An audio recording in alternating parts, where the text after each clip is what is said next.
वीरान नगर में एक मेंटल हॉस्पिटल के बाहर सुबह एक ऑटो आकर थमा। गाड़ी से एक लड़का उतरा जिसका नाम कवि था और वह अस्पताल के गेट की ओर बढ़ने लगा।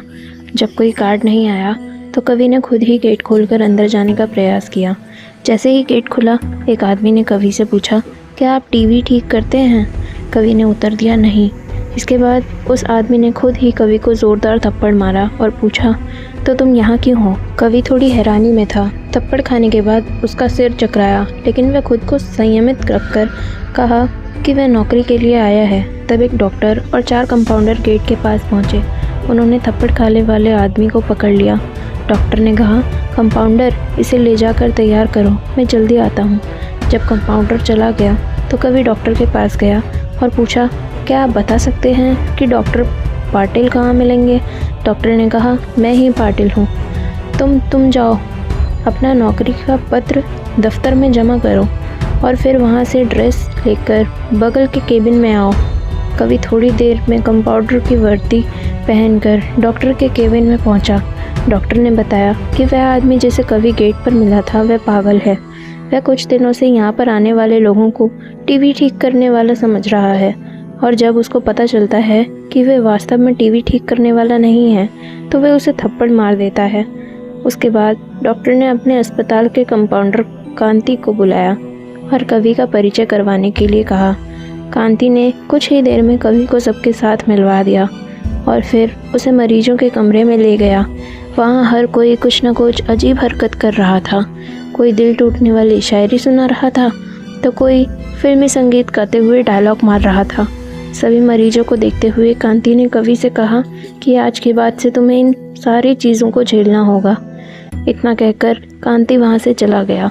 तभी कवि को पता चलता है कि उसकी नाइट ड्यूटी थी। दिन के समय आराम करने के बाद कवि रात को मरीजों की देखभाल करने लगा। जैसे ही रात के 12 बजे सभी का चेहरा डर से पीला पड़ गया।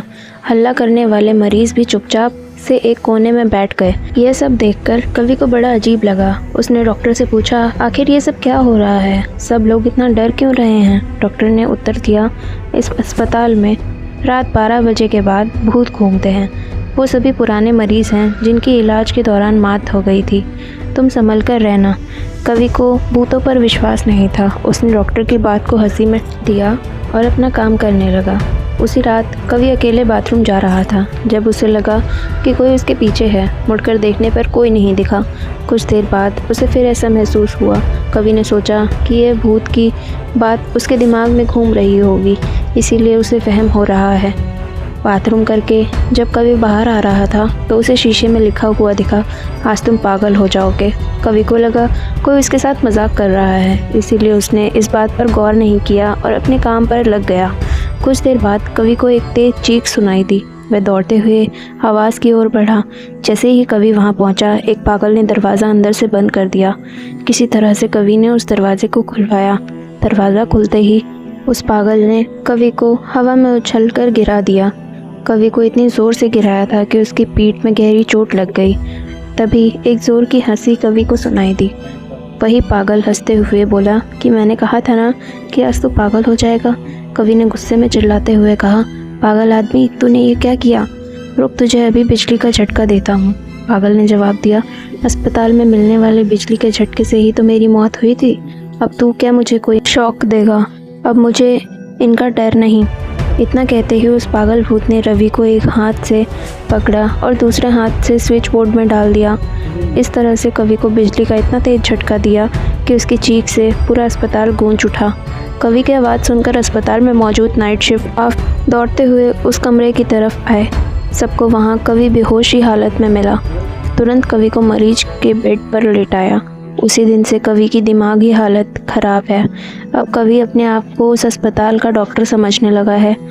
अपनी पागल स्थिति और डॉक्टर बनने के वहम चलते कवि ने ब्लेड से अब तक कई लोगों का पेट काट दिया है। हर रात उस भूतिया अस्पताल से कवि की तरह ही चीखने की आवाज़ आती है और किसी न किसी को वो भूत कवि की तरह ही पटक देता है। ये चीखने की आवाज़ हमेशा उसी समय आती है जब कवि को बिजली के झटके दिए जाते हैं।